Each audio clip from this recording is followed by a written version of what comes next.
Welcome to Your Best Bet. We are on the edge of Masters Week. We are going to be talking about the Valero Texas Open, which is not quite the Masters this week. We're going to review the WGC match play where we were way off on our picks. That wasn't a surprise. I don't even think we talked about Scotty Sheffler really one time last week. So a big miss on our part. We're going to talk about where he's at in the game and a lot of other items. Two gentlemen join me tonight. I am sure they're not going to be slapping each other's faces. Johnny Strouser and Zach Fitzgerald.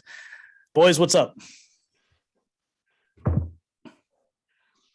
I kind of want to slap the shit out of myself or out of you for the picks from last week, but I'm going to go ahead and refrain because, like you said, it was tough week to make those. It was a lot of do or die on the picks, with it being match play. But looking forward to one more just kind of okay, decent week, and then the absolute best week of the year coming up after that.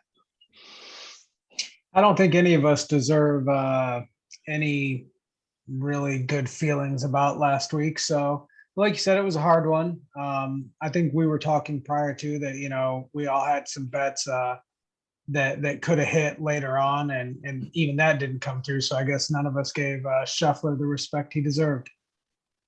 I believe with our best plays, Zach was the only one that got any right, which was Morikawa advancing from his group. I think Johnny and I Johnny got Alex Noren as well. So that's you each got one guy out. It's not great. Not great. I was close with Zalatoris, Morikawa, and Xander to win their group parlayed together at plus 1900. But man, our guy Xander did it to me again. And I'll talk about him a little bit later and how I feel about him going forward. I already expressed those feelings to Johnny. So excited to talk about that. Let's talk about Scotty Sheffler. We did not mention him last week. I guess we kind of just overlooked him, which is kind of on par with where, we do these weekly previews and we maybe talk about him a bit like, okay, he can't really keep winning. And then here he is again, third win in 5 starts. He is now the number 1 player in the world. This is just 42 days after his first tour win. That is the shortest gap of all time between first tour win and becoming number 1. That's via Justin Ray. 25th different player to reach world number 1. 6th player to reach number 1 before the age of 26. A lot of accolades for this guy. And I don't know how to wrap my brain around this one, guys. I appreciate what he's done. I really appreciate this hot run the last 5-6 tournaments and what he did last year. On the other side, I still can't visualize him as truly the best player in the world right now. Zach, where do you sit on this Scotty Scheffler being officially the number 1 ranked player in the world? I mean, it's a pretty historic run he's on. I mean, I think the last time we've probably seen somebody win 3 tournaments in a 5 start stretch is maybe even Tiger, really. So, yeah, I mean, I think he deserves all the respect and he deserves to be there. But I was looking at that list that you were talking about with all the people that have been number 1. And, I think I only saw like 2 or 3 names there that really held it for any significant period of time. So, we'll see if his form continues, if he's able to, keep proving everybody wrong that's not giving him the respect. And, yeah, I mean, he played great. I didn't bet on him. I continuously bet against him and continuously lost. So, I mean, kudos to him on that. Yeah, I'm interested to see how this continues, and yeah, looking forward to it. Johnny, I think a lot. I mean, we talked about him a lot last year. We talked about him in our preview, our preview show before Hawaii. That all right, this guy's got to break out. I mean, I think in our mind, breaking out was winning a tournament and maybe snagging a second along the way. And I even went back and listened to our podcast that we did after the Houston tournament in the fall, where we both thought when he made the turn, he was going to win. And then he kind of gagged it a little bit down the stretch, and Jason Kokrak won that one. And we had some real questions like, can this guy really close? And And now it's completely flipped 180, where now I trust him about as much as anyone to truly close out a tournament. And when it got to the semifinals on Sunday morning, I had no doubt he was going to win. How has he flipped the script so much in such a short amount of time? As I've said on this podcast time and time again, when a guy's playing well, when you want to bet him, when you know he's gonna, close out wins like this, it is almost no doubt it's a guy making putts, and that's what he's doing. He's putting the ball with so much confidence right now. He's, as far as I know, as a professional, I don't think he's ever been. It's been the weak link for him, is making putts in general. And then it was just a matter of, can he ever figure out a way to make them, become confident with that? And when it came down to crunch time, can he make those putts? And that's what he's doing. I mean, this guy was making 6, 8, 10 footers to tie holes, to win holes, and he's hitting them. I mean, center cut every single time. He was doing that at Bay Hill when he won there, and he was putting really, really well when he shot that incredible round on Saturday of the Phoenix Open. I mean, he hit the ball fantastic, but the putts went in, and that's when you look at whether a guy, and let's just pick the former number one guy, Jon Rahm. Jon Rahm is hitting the ball very similar to how he was hitting the ball, 6 months ago when he was winning the U.S. Open, and now he's just not making those putts. So Scotty Sheffler is, and if you go back in and look for the last 15, 30, 40 years, maybe, look at guys who have had good runs, who have ascended to number one, who've had a lot of success, is their, they make putts. And I'm gonna kind of turn back the way back machine right here, or at least for a little bit here. Since he did ascend to number one, let's look at another guy years ago, and that's Luke Donald, the most unassuming kind of joke of a number one player. That guy went 3 straight years or something like that without missing a putt, and that's kind of generally what separates the great players from the elite players, and that's what he's doing right now. And he's got that confidence, and maybe that started with the Ryder Cup, having to play those matches there. He stared down Jon Rahm on Sunday against on that last day, beat him, and he seems to, ever since that happened, he's been pretty trustworthy with the putter. Good point. I think also he's just really well-rounded, a true, greater than the sum of his parts kind of guy. A little bit in the Patrick Cantlay mode, no true weaknesses, maybe not necessarily great at anything except maybe right now the hot putter, as you mentioned, but average, a little bit longer than average for sure. I mean, he can get it out there when he needs to. A solid iron player, and as he showed in a couple instances over on Sunday, the semis against DJ, made some key up and downs. The hold bunker shot against Kisner, his short game is also stellar as well. Also impressive is his 3 wins are, we're talking about Dome Golf in Phoenix, in a situation where, you got to make a lot of birdies, which he did the final day. The API, severe rough lines, narrow track, long, much different than Phoenix. And then the third is a die course that's short, tricky, tons of undulation on the greens, a lot of just quirks to that golf course. So 3 totally different golf courses, and it shows his game can travel pretty much anywhere right now. I think that's really, really impressive. Zach, any other thoughts on Scheffler? I can't believe we're talking about him ascending to number one before a guy like Morikawa. I wouldn't have said that was going to happen at the beginning of the year, but I mean, he deserves it. Playing better than Morikawa right now. He's got a big body, and it seems like he doesn't have like any issues with this swing that's going to cause body issues. And with the way that the game's going, I don't think he's going to have any issues going forward with maybe adding distance if need be, or maintaining it depending on what happens with these new rules that they're talking about that may happen within the next 5 or 10 years. I mean, we really could have longevity, and it seems like he has a nice attitude as well.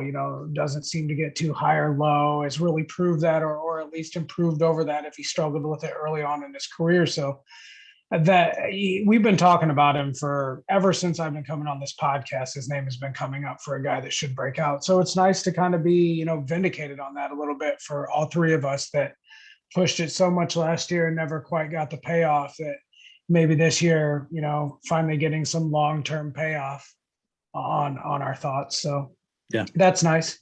Yeah. Kind of reminds me of David Duval. When he came on the scene and he won a bunch early, he got to number one really, really quickly, plateaued a bit after that. Then, some other stuff came up with him, but I have no doubt that Scheffler is going to have longevity in the game. It seems like he's just, and now another one of these young Americans that has the potential to have a really, really stellar career. And interestingly enough, I don't know if he sets up perfect for the Masters. He's not the favorite at this point, but Johnny and I were saying, there's no way he can really win the Masters, right? But who's playing better right now? I mean, there's a lot of the other top guys that have at least one issue holding them back. He's rolling the ball with so much confidence right now that it's hard not to. I had waited and not bet him. I've placed a lot of Masters futures bets, as I know you have as well, and just pretty convinced that he wasn't going to be able to close it out. But I feel that you almost have to, even though his odds really aren't that great anymore. I think he's probably around 15 or 16 to 1, something like that. But could he win it? I mean, yeah. I mean, I didn't think that he'd be able to get out of the group play against the three Englishmen there. Didn't think he'd get very far in the advanced matches and everything, and just kept going and steamrolling there. And he's got that, like Zach said, he's got that kind of not carefree, but he's got that kind of relaxed attitude. And yeah, he just that golf swing is working, even though his footwork just drives me nuts. And that's probably why that guy's not going to get hurt, because he can't keep a single body part in place through the entire golf swing. Like, he has got the prototypical swing. Like, if you're teaching a junior golfer of how not to swing, that's what he does. I mean, it's all over the place, and you'd think that is something that would comes down to it when there's a pressure shot, but it works for him, and he's never really had issues with hitting a good iron shot or hitting a good tee-ball under the gun with that crazy ass footwork. Every time I think he's slipping, I'm like, that time he slipped. That time he really slipped, and then it's 320 down the middle. It's maddening to watch a little bit. Yeah, it's not necessarily a pretty golf swing to watch. I like watching him play because he's a birdie maker. It's fun to watch him just really fill it up. But yeah, it's not like you're out there thinking like, man, this guy's got a textbook looking golf swing, or the way he goes about it is textbook, because it's really quite the opposite. Zach, what else from that could be? I'm sorry, but that could be a reason that he doesn't necessarily get the respect that he deserves. Is that, you think about your Tigers, who has the perfect swing, your Adam Scott, who when he was number one was getting all the love, the perfect swing, Rory, perfect swing, all the real greats throughout the years, I guess, maybe not like Hagen, when you see his swing, but most of the greats, their swings are pretty great. So, his is a bit more unorthodox. So, that really could be a reason, but he's proving that it's working. Yeah. When you mentioned Adam Scott, I'm so tired of every time he comes on the screen. I mean, then whoever's on the call, I just think of Steve Sands, man, you couldn't draw up a better golf swing. How about fucking win? How about win tournaments? Yeah. That's what we care about, because Adam Scott's not doing that, and Scotty Sheffler is. So we can talk about Adam Scott. His golf swing is beautiful, but he doesn't win. He doesn't win ever. He can't hit a driver. He can't make a putt. So if you can't do those two things, you can't just place the ball in the fairway to hit irons all day. Johnny, what else from match play from you? Kisner, ain't no hobby. Here we go. Ryder Cup again. That's starting up. DJ in the semis. I don't know. What are your takes? Well, let me address, I wanted to kind of discuss the Kisner thing. First of all, just a remarkable record at Austin Country Club for Kevin Kisner. I mean, that's just it speaks for itself. I mean, the guy, I can't remember what his record is there, but unbelievably good. And for many, many years, you know, he's won there, always seems to get to that final 8 at least. There's a lot of talk about him on the Ryder Cup, and that's completely fair. But the thing with Austin Country Club, they had the course. I mean, it's rock hard essentially. There wasn't a ton of there's a lot of favorable wind. There's elevation where you could take distance out of the equation, and that's when you're going to get in trouble with or when Kevin Kisner is going to get in trouble. So, you know, they talked about, well, should he have made the team at Whistling Straits this last year? There's no way he could have played well at that golf course there. So I would love Kevin Kisner as my 12th guy on pretty much any Ryder Cup or President's Cup team, but he's got to be able to play the golf course and not have to hit 4 irons and hybrids and 3 woods going into par 4s. And he's even admitted, if it's at Bethpage, you know, a big golf course, which is too big of a ballpark for him, he's not gonna be that good. And Whistling Straits is the same thing. When in the fall, it's not great. So Austin Country Club played short. Now it's at Quail Hollow. He was actually the PGA back when Justin Thomas won it. I think he was the 3rd round leader. So he feels pretty comfortable on a course like that. So I think with a guy like him, he is so good in match play. And he's one of those guys who he's kind of like that European guy where he just kind of is that sticky type of opponent, like I mentioned when we had the last show there. So that's your new word. I think that it's gonna be my new word, until I think of a new one that I'll overuse. But no, it's just this golf course fits him. He's got to succeed on golf courses that fit his game, which takes basically length out of the equation. I like him though, and I thought it was cool. And you know, he's going to continue to succeed there because he's got all that confidence in that course. Zach, what else? DJ, is he back? I mean, it was nice to see, you know, throughout the everything but Sunday, it seemed like, you know, he was playing great, but you know, Sunday it seemed like he just didn't show up for a while. Yeah, I mean, really at all, other than what was it, like the last 6 holes of his round against Scheffler. But I mean, it just seemed I saw him hit some like wedges and 9 irons that he just fanned out to the right. That's unlike most pros to do that in that moment, especially. He seems back. He's still hitting the ball well, but I think probably it just needs to click. Just probably a round needs to click for him to really get kind of back in, you know, the driver's seat. But no, I wouldn't say that yet. I feel like he's necessarily back to where, you know, he's putting 4 rounds together consecutively, kind of like some of the guys that are playing at the top of their games right now. Yeah, and you know, nice call by Scott last week, coming on and talking about Corey Connors, and Corey Connors makes a run at it. So that was good to see. You know, there were some really nice matches along the way. It's so hard, like we talked about last week, to put this on TV, especially during the group play, because there's so many matches going on. And it was nice to focus on like one single match on ESPN Plus. You know, there was a couple that I singled in on that I could watch the whole match all the way through and really get a feel for the match. That was kind of cool. Otherwise, I like this event. I think one match play event is probably enough. I thought maybe turning the Zurich into like a team match play would be kind of fun. But again, the TV product is really that's the sticking point on something like that. I'm kind of glad to just move on to a regular stroke play event, at least for betting purposes this week, because as we talked about last week, the match play is so insanely tough to handicap.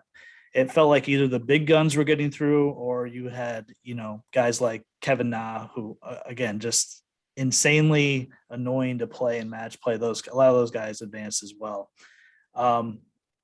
Tiger Woods, guys, I don't know. I don't want to get too excited here, but I mean, I feel like, you know, last week we talked about it, like, okay, maybe there's like a 1% chance of him actually doing this. And now we see video from medalists that he's out there walking. He's coming up to Augusta this week. I don't know where I'm at with it. I think now maybe we're like 20%, maybe he'll play. I mean, as Scott alluded to last week, it's the toughest walk in golf. You got to do it 4 days, hopefully 4 days if he would actually be playing. Also, Tiger is of the mindset when I enter a tournament, I'm entering to win. I don't know the level of his game, if it's truly up to par. He mentioned with Jim Nance and Nick Faldo a couple of weeks ago, Riviera, he's still, he feels really solid around the greens, short game, that he feels like he's up there with the best of the world, but the long game is the part that he would have to really do a lot of quick work on to get up to speed. I guess my question is he going to play the Masters, Zach? Man, my mind keeps telling me that there's just no way, but I'm getting sucked into these rumors. I'm telling you, I'm getting really excited every time that I hear Tiger Woods' name now. I'm just like smiling, thinking, man, do I need to call in these 2 days on Thursday and Friday to work if he's actually playing, to see him play? I don't know that necessarily. I feel like if he does play, if he would have a shot to win, and I know that that's kind of a prerequisite for him to enter a tournament, but he hit really good shots when he played in that tournament with Charlie. It was just that, like you said, long game, but if he's straightened that out, he can even hit a driver 290 in the middle. He knows the course well enough. He could make a run. You never know. And it's weird to say that because, again, I don't think he's going to play, and it doesn't make sense. But if he does, he could win any time that he plays the Masters. So it's exciting. I don't really know what more to say about it. Johnny, I'm looking at recent history here. The 2 years he did not play, 2016, 2017, he did not take a scouting mission up to Augusta like he has this year. If you look at 15, 18, 19, 20, every year he's gone the week before like he has this year. I don't know if that's any indication, and maybe this is truly a test to see where his physical ability lies more than anything. Is that your thought? Yes, that is actually my thought. I actually did not know that he took a trip up there. I think I mentioned it last week when we had Scott on, that I said, if we see, and maybe I wasn't talking to you, or just talking to a friend or something like that, that if we saw his jet, fly into Augusta Airport there, that we might be a go here. And I mean, he had Joe LaCava as caddy. His Hezimmet medalist now. He's walking the golf course, testing it out. I mean, he wouldn't be doing this if he didn't think that he was kind of close here.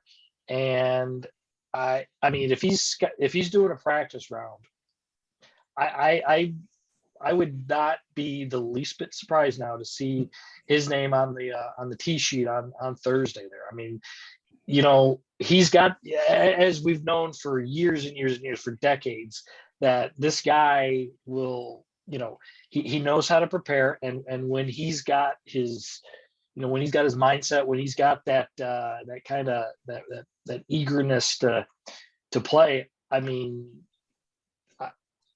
it's probably 20%, but I mean, he's not doing this, and he's not going to put in all this work just to end up saying no. I think he's given it his all, and I would not be the least bit surprised now, knowing that he did take the scouting trip. I mean, he knows how difficult this golf course is to walk. So something like that if he didn't think that he had a chance, it wouldn't, he would have probably said, no, it's not happening here. But I'm gonna bet that, I mean, I would say it's plus odds right now that he's gonna play. But I mean, if I had to set the odds, I'm probably only putting a little bit of juice on it at like plus 175 to play. Right. And last week we were talking like plus 700 or 800, like a St. Peter situation, right? And yes. I mean, a lot has happened in the 7 days since we've done the last podcast, it feels like. And I don't know if it's really good for him to play, to really make this push, but I'm not gonna be against it for sure. I expect this to go all the way till Friday. The deadline is Friday. I expect it to be announced on Friday. We're going to go up against the last minute. I don't know if it's 5:00 Friday, but Tiger's pretty famous for, news drops on Friday, his late entrance to tournaments. So I think this will go all the way down to the wire, and we're going to be sitting there on Friday waiting with heavy anticipation to see what he's going to do. I can't wait. It'd be awesome if he would actually play and we get to see him next week. All right, guys. I just counted, and there are only 17 people currently on DraftKings that have worse odds than Tiger does to win the Masters right now. So, which is insane, right? Yeah. I mean, didn't I see that he was the same odds as Sam Burns? Let me look really quick. I know he's at plus.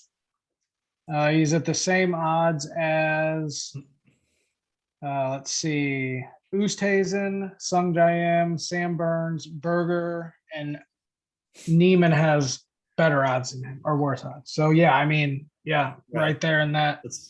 That's that talk about being overvalued, right? I mean, we're talking about a guy that just won 2 weeks ago. Neiman won a tournament a few weeks ago. Sunjay won in the fall. I mean, that's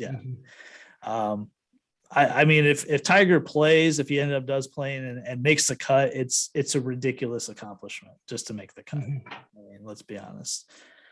All right, guys. Valero Texas Open, though. I mean, a tournament that is just total trash, really. And the golf course, I think, is kind of total trash. I can't think. There's most courses where I'm like, oh, they're going to this course. I can remember a couple holes at minimum. Valero, I don't know. I mean, I know the 18th hole, but this is one of the most just unremarkable courses that they play every year. And funny enough, we've been talking about Saudi golf, Greg Norman, for a while now. And it's like the first episode in 6-7 weeks. We're not talking about anything with Norman or Mickelson. And here they are. They're playing, the AT&T Oaks course designed by Greg Norman. I'm sure that'll be brought up on the broadcast. No, it probably won't actually, but with a lot of input from Sergio Garcia. Funny enough, I looked at that. Sergio's played this tournament exactly one time. So way to have the input on the course, Sergio, that never show up. Long golf course, 7,500 yards. It really, looking at the past winners, there's not necessarily bombers that win here. Spieth won, Connors won. Guys that are more average length hitters are guys that really excel here. I think partly because the par fives are so long that they become 3-shot par fives and they take advantage away from the longer hitters. I'm not necessarily looking at any metric specifically. I looked probably at ball striking the most. That's a Johnny Strouser default is just total ball striking. But I think here you're going to see somewhere from 16 to 20 under win. And I want guys that keep it in play, accurate off the tee, and pretty good into the greens. What do you guys think here? Yeah, I think it's pretty good description there. It is a long golf course. The rough's going to be pretty short. You just got to look at how windy it's going to be. I mean, it could be really, really windy. The scores tend to be in the low teens as far as winning score. In that case, last couple of years, it's been closer to 20 under because wind's been down. Like you said, long par fives. So a lot of guys can't get to them. You look at those guys that you mentioned as former winners, good wedge players. That's going to be kind of it. I mean, you got to be a good iron player as well. It's got some really tough bunkers, so good bunker players as well. So you want to look at a little bit around the greens and everything, but no specific metric as far as what I'm going to be looking at. And Zach, it feels kind of like a horse for the course type of place, right? You see guys like Charlie Hoffman always play well here. Spieth has done pretty well here. Connors has a nice little run here going. So it might be nice to look at those kind of guys that have played well here in the past. Yeah, all my research on this was basically just past events, how people have done. That's kind of how I'm going to do my bets this week. I kind of always look at this and Spieth's come in as like his little homecoming tour. Mm-hmm. He always plays it. It seems like because it's in his hometown. Probably doesn't necessarily want to play it, but has to play it every year. But yeah, it does seem like mostly there's a list of guys that play it every year, and the same guys tend to kind of show themselves to be in good positions yearly if you kind of just go back and look at the previous tournaments. So I think that this one we might be able to pin something down here. Rory Mcilroy is playing this week, plus 750 as the favorite.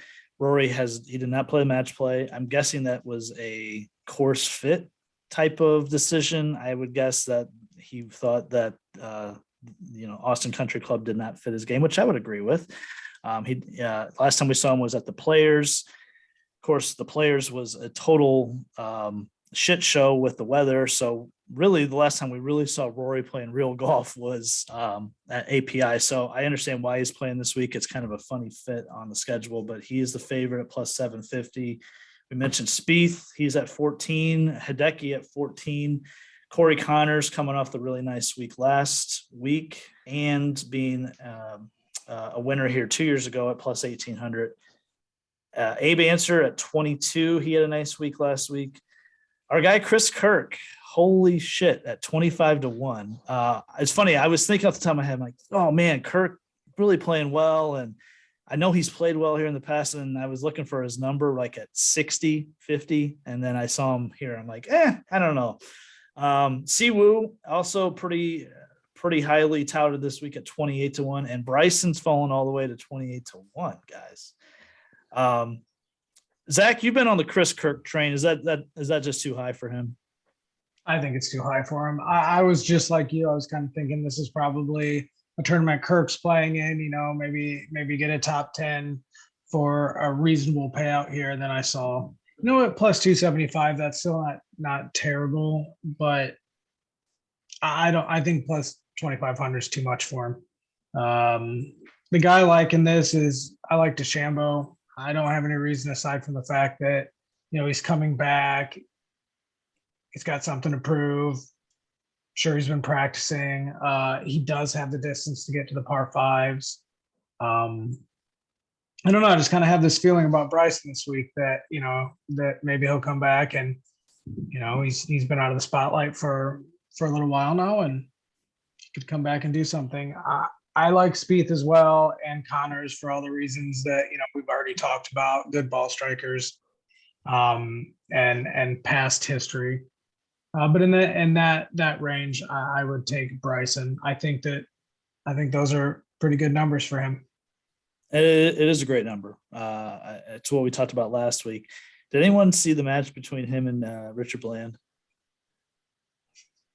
I saw some of the drives, the difference in the drive length at certain points, but I didn't get to see a whole lot of it. But there were some portions where I kind of glanced out and Bryson's ball was 85 yards ahead of Bland's. Right. It was such a bad match. Like it was like the ultimate pillow fight where no one did anything. It was, I was so intrigued to watch it and I was kind of let down because there's nothing that happened. And maybe it was, Bryson kind of getting his feet back under him weak. And now, you talked about, you won't see him this low very often. Behind a guy like Chris Kirk is insane. So if you just go by the name value and know what he's capable of, I could see that as well. Johnny, I think I know where you're going in this region with these guys, but I want to hear you say it here. Yeah, I don't know. Like when I first realized, I hadn't really looked at the odds much until much later in the afternoon and saw that Rory was actually playing in this. And it was like, it was a week before the major, why would he be playing in it? And you're right. He didn't play in the match play, which why would he? He was going to go 0-3 and have a, Friday afternoon flight back to Florida. So, that's fine. I wouldn't think he'd want to play in that match play event anyways there. Course feels like it's set up for as you're probably thinking what I'm going to say is Hideki, but I don't love him this week. This is going to be a tough one to pick here right before the Masters because they're going to be wanting to play well, but they're going to want to win the event here and kind of have their game peaking this week rather than, not instead of this Thursday, would it be next Thursday? So Corey Connors, he played great. He putted okay and played great. And, I think that beating DJ in that match, even though DJ just was not interested in being there, Sunday afternoon there, I think that's a big deal for confidence. And, he looked pretty solid in that consolation match there. And the number is a little shorter. I was hoping he'd be 20 or higher, but 18-1, or I might shop around to see if I can get a better deal on him there. I kind of like him, and I do like him in the top 10 as well. Kirk's a good pick, and I'm going to look at him in matchups. But 25-1 is ridiculous for a guy that doesn't have much win equity there. And then Bryson, like Zach was saying, he did look pretty comfortable swinging the golf club. I was worried to see how his wrist and back or hip or whatever the hell he was, injured from there, the past several weeks there, but looked pretty good doing it. For him, for a betting standpoint, I think it was good for him to bow out after 3 matches there because, he was able to rest it up instead of having to play 5, 6, potentially 7 matches there. I don't mind that number at all. I might look at doing it. I'm going to look at the wind though. If it's going to be windy and stuff, I'm going to stay away from Bryson.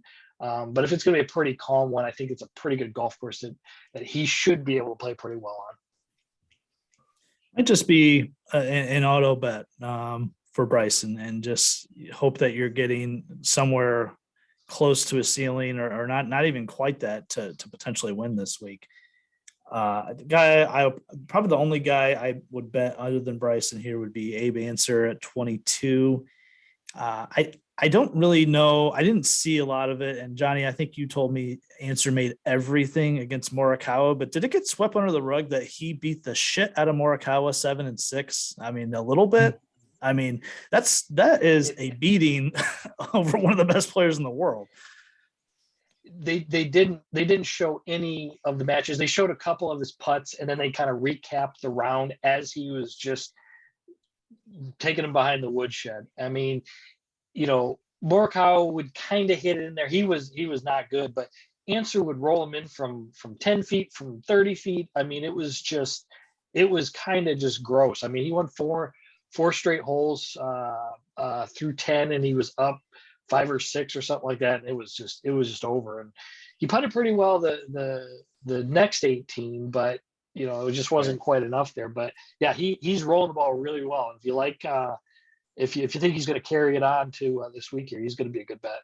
Yeah, I just think that's an interesting number on him when he really showed out last week, and whether it was predominantly with the putter or not, to get through group play and to beat Morikawa was, I thought, pretty impressive. 30-1 and above. We got Woodland coming in there at 30. Mav McNeely at 35. I saw McNeely was basically through group play the leader and strokes gained last week, and he did not get through group play despite that. Taken out by Kevin Na in the playoff, but really he played really solidly last week. Keegan at 35, Texas guy Ryan Palmer at 40, Tony Finau at 40, Adam Hadwin at 40, Bobby McIntyre at 40. The stuff starts to drop off quickly, and J-Day rounded it out at 50. So I've already foreshadowed it, but I've already bet Maverick McNeely at 35. That's obviously it's a tough number on Mav, but again, that's a reflection on the strength of the field.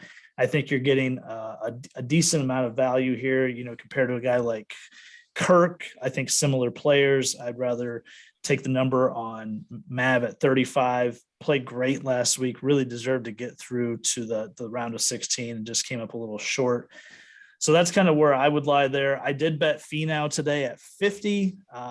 I think he showed up and took Xander out the last on Friday in group play. I think I saw he made 7 or 8 birdies.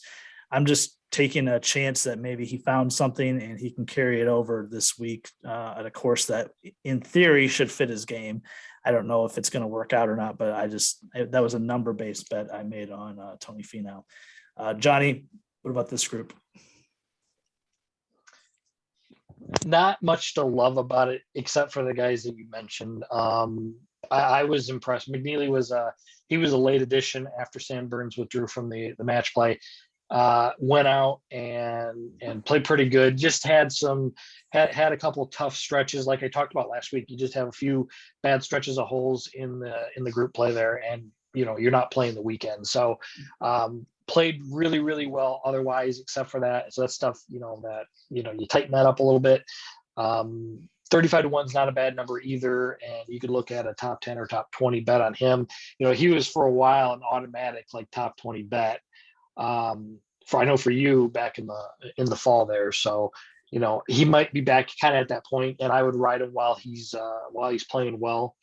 I kind of want to bet Adam Hadwin because he's been playing well, played really good at the Players Championship. Good iron player. He's a good wedge player as well. I could see pretty good numbers here, and looking at his tee to green there, he's at gains 0.63 there, so he looks like he's in the top 15 or so as far as strokes gained. So that's a pretty big number there as far as the tee to green. So Maverick's my first choice, and then probably have to go with Hadwin at 40. I'm sure you could actually find him a little bit better than 41-1 in another book there, but I do like him win and as a high finish as well. I'm glad you brought up Hadwin. I forgot. Yeah. 9th at the Players, 7th at Valspar. Good little stretch of golf for him. He finished 23rd here last year, so might not be a bad play there. Zach, what about for you? Anybody in this group? I don't love anybody in this group particularly. I think Day's been playing better, and I'm kind of more of a potential guy, but you can get Day top 20 at plus 240, which I don't think is a terrible bet. Aside from that, you guys have pretty much covered everybody that I would be interested in. I think there's more value in the guys that we talked about above these guys, and then more value in top 10s, top 20s, top 40 picks lower down the board. Okay. 50 and 55 and above, Patton Kazire, Cage Lee, Troy Merritt, and Vegas at 55. Mito, Luke List, Ian Poulter at 60, Nick Taylor at 65. Davis Riley is at 65, which is kind of funny because, a couple weeks ago he would have been in around 200-1, and you have one good tournament, and all of a sudden you're up here. Kevin Strielman, Russell Knox, Ricky Fowler, 65-1. And then we got McCarthy, Matt Kuchar, Zach, at 75, Sahith Theegala at 75, and Mr. Texas Open himself, Charlie Hoffman, at 75. Johnny? Some good names here, and I think we could potentially find a winner here. You look at the top of the screen that you share, Luke List at strokes gained tee to green, played a really good match against Justin Thomas, had a chance to get to the round of 16 there and get out of his group, and unfortunately did not, but he's back to hitting the ball really, really well. So he can play tough golf courses as well. I like him. I like him at that 60-1 number. I'll probably find him on my card at some point there. Just a couple others here. Say Theegala. I think he'll do well on these par fives. There's not as much trouble in the landing areas, and with the short rough, he can hit it, and played really, really well. Should have won the Phoenix Open, or could have won the Phoenix Open. Could see a rebound there. He's a good player, and I think he's going to contend. Maybe not 75-1 on a win bet, but top 10 or 20 there. And then I hate going back to this name here, but Kevin Strielman. I think you gotta have good iron play, good wedge play. He's a good wedge player. Solid short game, good bunker player. These bunkers are, like I said, they're tough to get out of. I'm going to find him on my card somewhere. I don't think he's of this group. I don't think he's the guy that's going to win, but I think you can count on him making the cut. So I'm going to find him somewhere on my betting card this week. Also, a key Kevin Strielman stat is that 75% of the time he's wearing those goddamn glasses backwards, upside down on his hat, and that is probably the worst Kevin Strielman trait that you could find. I hate seeing that on his head. Zach, Davis Riley won the Korn Ferry event here in 2020. Does that matter to you at all? No, different competition, different set of pressure. No, not particularly. I mean, I like the fact that he won at this course, but I mean, disrespectful of the Korn Ferry Tour. Not disrespectful of the Korn Ferry Tour, but I mean, it's a different world up there. I mean, there's a reason that we see the same guys for the last 10 years predominantly, and only a few new names coming in and out. So, yeah, I mean, in this group, I think that, this is kind of a tournament, this is like a Johnny Vegas tournament, you don't have all the top names here, but, a tournament that you need to go low, and Johnny Vegas kind of has this.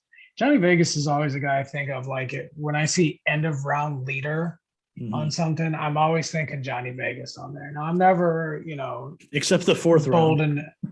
Yeah, exactly. But I'm never bold enough to make that bet. But so I think this Johnny Vegas isn't too bad of not a win bet for Johnny Vegas, but a top 10, top 20 bet. And Strielman is a guy that I was looking at as well. And then Charlie Hoffman, I think that he's got runner-up the last 2 years. He's won this event. I think his number is. I mean, I might make a win bet at 7,500, and you can get him top 10 at plus 600 and at top 20 plus 300. So you can kind of make a whole bunch of bets on Charlie Hoffman, and with his career here, I mean, I would feel pretty confident with it. Yeah, I was just looking at his history. He's runner-up the last 2 years, winner in 2016. Doesn't look like he's playing great and missed the last couple cuts at Valspar and the Players. And we had that whole Phoenix thing where he had all the Instagram stuff. But yeah, I mean, this is if you're going true horse for the course situation, Charlie Hoffman's got to be your guy here. For me in this range, guys, I did bet. I'm with Johnny. I did bet Luke List today. I think I got him at 65. He beat JT, and he took Kevin Kisner to the 18th hole on Thursday, and he dropped that one in a pretty tight match. So I think he maybe found something over the weekend. This should be a course that would suit his ball striking. We'll see. I do have some interest in Davis Riley. I don't necessarily think he's going to win after almost winning Valspar, but I think I could see him backing it up. Maybe a course he's comfortable at, top 10 at plus 550. I would be interested on Davis Riley. 80-1 and above, we'll go up to about 100, and then we'll just do our long bombs after that. Brennan Steele, Pat Perez, Doug Gim, Reaper at 80-1, Lanto at 90-1, Martin Laird, Charles Howell, Taylor Moore, Fratelli, Takumi Kanaya, who made a run last week at 100-1, Hogard, CT Pan, Peter Uline, and Matt Neesmith at 100. Zach, we saw Matt Neesmith a couple weeks ago nearly win at Valspar. Any interest in him this week? I don't this week. He's a name that I do think of, but I think that there are people that have even better odds above him that I think pose more value. So not Neesmith this week, but a couple people above him I like their top 20 and top 40 bets. Okay. Johnny, what about that range? Anyone? I was actually going to mention Neesmith.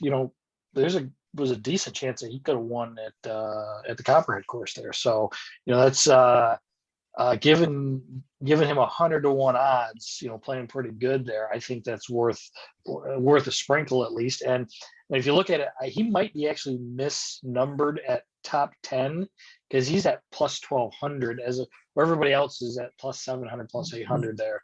So if you hear this in the meantime, go ahead and check out his top 10 odds there. But a guy who can make he can make a lot of birdies, and when he gets it going, I think if he can keep it going for 4 rounds there, and got to taste the lead on a Sunday. So I expect some good things there. I'm going to keep saying his name, and I think it's going to keep getting better and better, is Rasmus Voygard. I know every time he's played an event, I've mentioned him on this. He shot he was like 15 under par, something like that this last week. He shot 3 straight 67s at the Corrales event.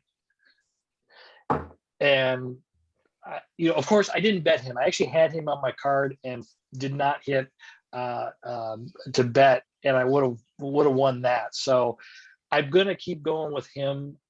I'm not gonna bet him to win at 100-1, but I'm gonna look at those top 30s and top 40s. I do like his game, and it's one of those things that he's playing. He's starting to kind of play a little bit better.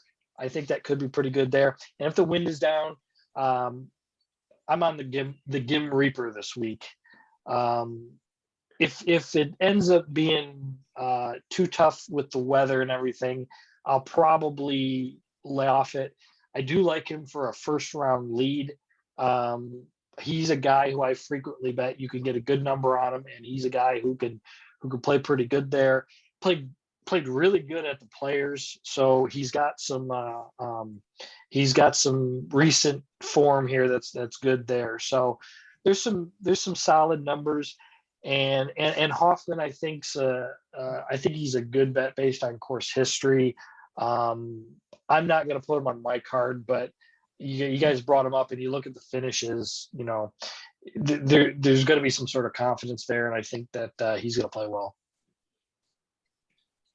I haven't talked about this guy in a while. Brennan Steele, he the first half of the 2010s, he dominated this golf course.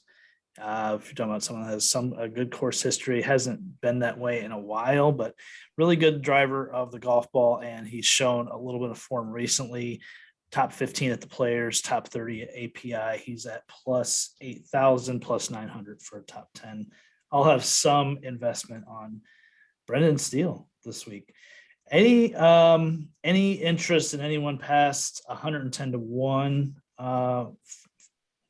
Either in the win market, top 5, top 10, top 20. Zach?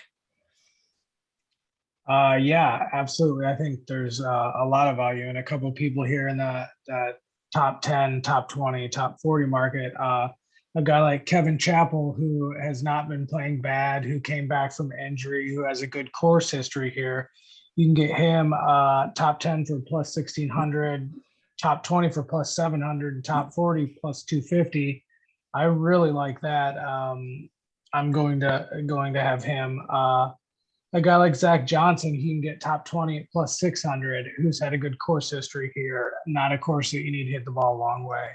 A guy who I've noticed just his name up on the leaderboard, Bryce Garnett, who you can get plus 700 top 20, plus 250 top 40, plus 1,600 top 10. These are just guys who I think have good value that for not a huge bet can pay out pretty well. And in a tournament like this, where you don't have to hit the ball extremely long, I think that it kind of brings everybody together a little bit more and gives these guys a little bit more of a chance. But I don't necessarily think anybody down this low is going to win. But I think that, the value here in this tournament, for me at least, is going to be in the top 10s and top 20s. I love the Chappell play. I had him circled when I was looking earlier today. It's a great call. As you can see, I have it up on my screen that he got his first one here in 2017, another top 5. He just finished 15th at Corrales. I know it's a weak field, but that's something, and he might have some good feelings playing here. I like that. Johnny, what about you? Just a couple names.